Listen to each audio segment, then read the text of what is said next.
दर्शकों, diary times में आपका स्वागत है। मैं कुमुद शर्मा सटीक बात में आपका स्वागत करती हूँ। हिमाचल की सटीक बात में आज हम बात करेंगे राजधानी शिमला की।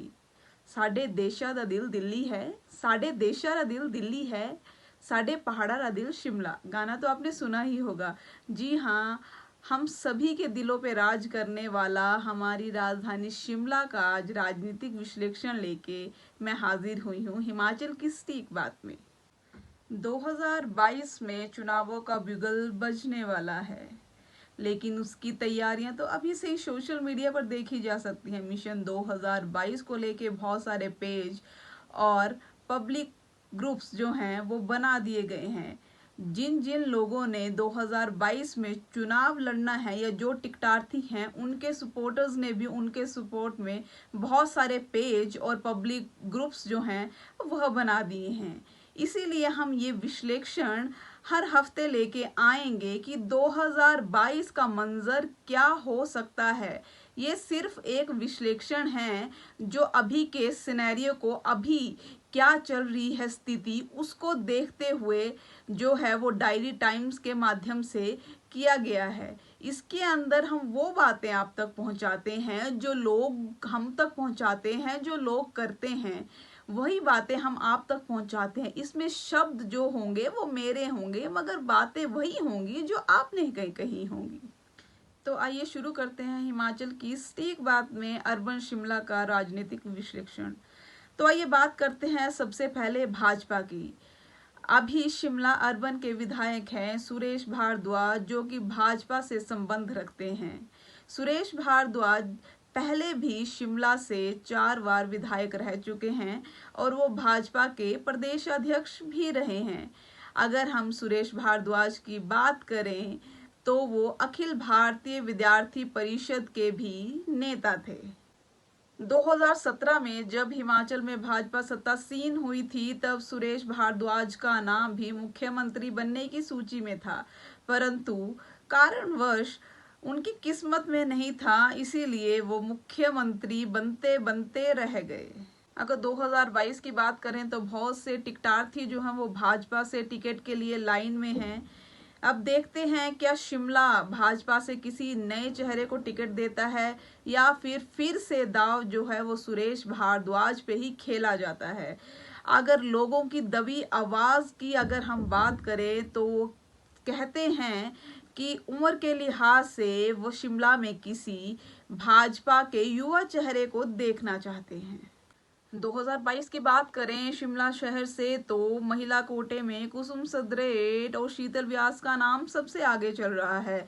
कुसुम सदरेट जो हैं वो मेयर रही हैं शिमला शहर की और अभी पार्षद हैं। कुसुम सदरेट जो हैं वो सुरेश भारद्वाज को अगर रिप्लेस किया जाता है 2022 में तो भाजपा का महिला सीट के लिए एक अच्छा चेहरा जो है वो हो सकती हैं। दूसरी तरफ अगर हम बात करें शीतल व्यास की तो शीतल व्यास जो है वो अखिल भारतीय विद्यार्थी परिषद से संबंध रखती थी, फिर वो भाजपा युवा मोर्चा में गई, उसके बाद अभी वो जो है वो भाजपा के वुमेन विंग में जो है वो काम कर रही हैं। और शीतल व्यास ने आज दिन तक कोई भी चुनाव नहीं लड़ा है। आज दिन तक एक प्रचार करना और एक चुनाव लड़ना इसमें काफी अंतर होता है। तो कहीं ना कहीं अभी शीतल व्यास और कुसुम सदरेट में अगर देखा जाए तो कुसुम सदरेट का पलड़ा जो है वो काफी ज्यादा भारी नजर आता है 2022 को देखते हुए। ये तो थी महिलाओं की बात। अगर उसके बाद हम बात करते हैं तो चेतन ब्रागटा का नाम भी निकल के सामने आया है। चेतन ब्रागटा जो हैं वो आज के समय में कोविड काल में लोगों की काफ़ी सहायता कर रहे हैं। घर घर जो है खाना पहुंचाने का काम किया जा रहा है। और दूसरा नाम अगर हम लेते हैं तो मोहित सूद का नाम जो है वो निकल के सामने आ रहा है भाजपा की तरफ से। मगर यहाँ पर अगर हम बात करते हैं मोहित सूद की तो मोहित सूद जो संबंध रखते हैं वो रखते हैं धूमल गुट से संबंध। अगर 2022 में धूमल गुट जो है उभर के आता है तो कहीं ना कहीं मोहित सूद का पलड़ा जो है वो भारी नजर आएगा। वार्ड नंबर 2 के पार्षद भी टिकट की दौड़ में पीछे नहीं हैं। अगर हम बात करें तो 2 पार्षद जो हैं शिमला के वो कहीं ना कहीं जो हैं वो विधायक के एंटी कह सकते हैं। वो हैं, तो वो जो है वो विधायक महोदय के गले की फांस बने हुए हैं। अब देखना ये है कि 2022 में भाजपा किसको टिकट देती है, मगर ये जितने भी लोग हैं ये सोशल मीडिया पर काफी ज्यादा एक्टिव देखे जा रहे हैं। 2022 में अगर हम बात करते हैं तो हरीश जनार्था एक बहुत बड़ा चेहरा जो है वो कांग्रेस पार्टी के लिए जो है वो मैदान में उतारने के लिए है। मगर पिछली बार भी कांग्रेस पार्टी ने हरीश जनार्था को टिकट नहीं दिया था, परंतु वो इंडिपेंडेंट ही जो थे वो मैदान में उतरे और उनका हार का जो मार्जिन था वो बहुत ही कम रहा था। जब सुखविंदर सिंह सुक्खू प्रदेश अध्यक्ष थे तो उन्होंने अपनी दोस्ती निभाते हुए हरभजन सिंह भज्जी को टिकट दिया था, मगर हरभजन सिंह भज्जी को टिकट तो दे दिया गया मगर उनकी करारी शिकस्त जो थी वो 2017 में देखी गई। 2022 में अगर हरीश जनार्था को कांग्रेस की तरफ से मैदान में उतारा जाता है तो वो क्षमता रखते हैं कि वो सीट निकाल देंगे। अगर हम बाकी टिकटार्थियों की बात करते हैं कांग्रेस के लिए 2022 में, तो वो धर्मपाल खांड और इंद्रजीत सिंह जो कि व्यापार मंडल के अध्यक्ष हैं वो भी टिकटार्थी हैं। अगर हम शिमला शहर से बात करते हैं, अगर लोगों की दबी आवाज की सुनी जाए, अगर उनकी कानाफूसी सुनी जाती है तो दबी आवाजों में तो लोग ये भी कह रहे हैं कि जो हिमाचल के कांग्रेस के प्रदेश अध्यक्ष है कुलदीप राठौर, वो भी कहीं ना कहीं जो है शिमला शहर से लड़ने की मंशा अपने दिल में पाले हुए हैं। और दूसरी तरफ अगर हम बात करें हॉली लॉज, जहां से जो है शिमला शहर की टिकट जो है वो डिसाइड होगी, तो होली लॉज किस पे अपना दाव खेलेगा। अगर हम लोगों की माने, अगर लोगों की सुने तो 2022 में होली लॉज जो है यशवंत छाष्टा पे जो है दाव खेल सकता है।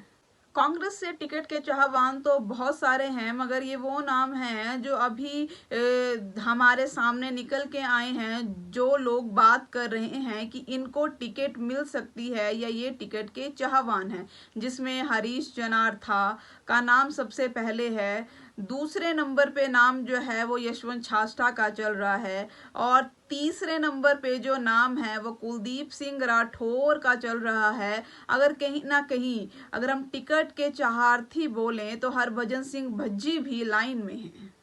ये बात थी कांग्रेस की। और अब हम उस फैक्टर की बात करेंगे जिसका प्रभाव जो है विधानसभा चुनावों में पड़ता है, यानी मकपा का। मकपा का बहुत बड़ा रोल रहता है शिमला शहर के विधायक को जिताने में, या तीसरा फ्रंट जो हम बोल सकते हैं वो मकपा ही है, जो कि शिमला शहर में किसका विधायक होगा वो निर्धारित करता है। जब एक बार नगर निकाय चुनावों में ओपन चुनाव हुए थे तो मकपा के जो मेयर और डिप्टी मेयर है वो जीत के आए थे, और एक बार राकेश सिंघा जो हैं वो शिमला शहर से जो हैं वो विधायक भी रह चुके हैं। अगर हम शिमला महाविद्यालय की बात करते हैं तो शिमला महाविद्यालय में जो है वो एसएफआई का वर्चस्व है। एसएफआई का वर्चस्व होने के साथ में जो शिमला के 34 वार्ड जो हैं उन 34 वार्ड पर कहीं ना कहीं मकपा का जो है वो प्रभाव रहता है। शिमला में किस दल का विधायक बन के आएगा वो मकपा पर निर्भर करता है, मगर मकपा को आगे ना आने देने के लिए कहीं ना कहीं कांग्रेस और भाजपा जो है वो अंदर खाते में हाथ मिलाए हुए हैं। मगर अगर हम बात करें हमारे विधायक महोदय की जो अभी शिमला के हैं सुरेश भारद्वाज जी, सुरेश भारद्वाज के जो पर्सनल रिलेशन हम कह सकते हैं वो कांग्रेस के साथ जो हैं वो बहुत ही ज़्यादा अच्छे हैं, बहुत ज़्यादा घनिष्ठ संबंध जो हैं सुरेश भारद्वाज जी के वो कांग्रेस के साथ हैं।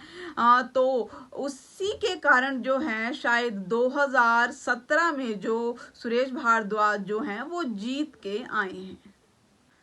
शिमला शहर एक बहुत ही ज़्यादा हॉट सीट है हिमाचल की, और अगर हम बात करें अगर शिमला शहर का कोई विधायक होता है, क्योंकि यहाँ पर पूरी सरकार होती है, पूरे कैबिनेट के मंत्री होते हैं, सीएम होते हैं, तो कहीं ना कहीं शिमला शहर का जो विधायक होता है उसका ओहदा भी अगर हम देखें तो एक कैबिनेट रैंक के मिनिस्टर से कम नहीं है। अगर हम बात करें कांग्रेस और बीजेपी की, तो कांग्रेस और बीजेपी जो है, जो इनके आला कमान है, वो कोई भी ये नहीं चाहता है कि शिमला शहर में कि कोई भी विधायक जो है वो उस तरह से उभर के आए और अपना नाम बनाए और एक इस्टेब्लिश लीडर बन के जो है वो सिटी का सामने आए। स्टीक बात में सिर्फ हम इतना ही कह सकते हैं अभी कि कांग्रेस में जो है, अगर भीतर खाते की अगर हम बात करें, तो कहीं ना कहीं यशवंत छाजटा जो है वो 2022 में कांग्रेस का चेहरा ना बन जाएं। स्टीक बात में ये बात निकल के सामने आई है कि भाजपा में 2022 में कहीं कोई युवा चेहरा भाजपा से चुनावी रण में ना उतरे। अगर हम कांग्रेस की बात करते हैं तो कांग्रेस से कहीं ना कहीं यशवंत छाजटा को जो है वो चुनावी रण में उतारने की जो तैयारियां हैं वो चल रही हैं। और अगर हम मकपा की बात करते हैं तो मकपा तो अपना रोल क्या अदा करेगा वो अभी तक स्थिति जो है वो स्पष्ट बिल्कुल भी नहीं है। और स्टीक बात में एक बात और कि कोई भी, अगर हम देखें भाजपा की बात करें, कांग्रेस की बात करें, तो कोई भी आला कमान जो है वो सिटी में जो है, शिमला सिटी में जो है वो एक बड़ा नेता तैयार होते नहीं देखना चाहती, ना वो करना चाहती है। और अगर हम पहाड़ के वोटर्स की बात करते हैं तो पहाड़ के वोटर्स जो हैं वो अपने पैतृक गांव में ही जाके मत का प्रयोग करना जो है वो ज़रूरी समझते हैं। और जो शिमला शहर का विधायक जो है वो वही बन पाएगा या वही बनता है जो कि यहाँ पर जो भी पिशोरिया कम्युनिटी, सूद कम्युनिटी, बाकी कम्युनिटीज़ जो जितनी भी यहाँ पे रहती हैं, उनको जो है अगर अपने कॉन्फिडेंस में लेती हैं तो ही वो जो है चुनावी रण 2022 का जो है वो जीत सकते हैं। ये था शिमला शहर का विश्लेषण। हम फिर शिमला शहर का विश्लेषण लेके आपके सामने हाजिर होंगे नगर निकाय चुनावों में। तब तक के लिए बने रहिए आप डायरी टाइम्स के साथ। अगले हफ्ते हम फिर हाजिर होंगे एक नई विधानसभा के साथ, एक नए विश्लेषण के साथ। तब तक के लिए आप हमारी वेबसाइट को विजिट कीजिए, हमारे पेज को लाइक कीजिए, हमारे यूट्यूब चैनल को आप सब्सक्राइब कीजिए और मुझे अलविदा दीजिए। अगले हफ्ते फिर आपसे मुलाकात होगी। तब तक के लिए नमस्कार।